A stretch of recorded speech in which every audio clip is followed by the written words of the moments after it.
Hey guys, it's me. This is my Kubota BX23 that I just purchased this week. Front end loader, 3-cylinder diesel, 4-wheel drive, hydrostatic transmission with a backhoe. Now, today we're just going to do a walk around, and obviously the first thing that is jumping out at you is this hole in the bucket.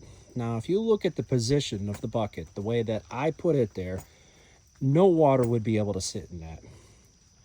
When I got it, it was in this position. It was in a U. So, of course, naturally, it was full of water. And it probably has been for years and years and years and years. So, whatever. No big deal.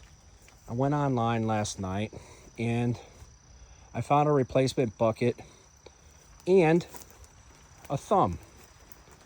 I'll post a picture of that immediately thereafter.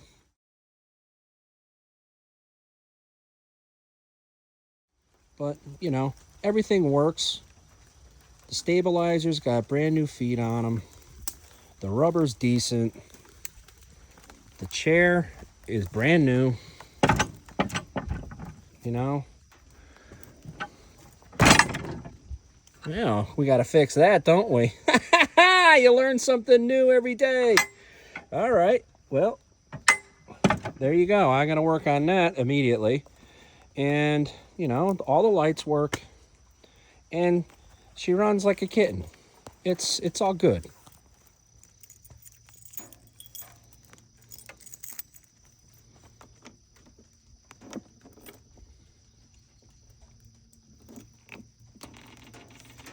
She's got glow plugs, and they're working. I can hear it.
I got the pin in there, I forgot. Gotta take the pin out.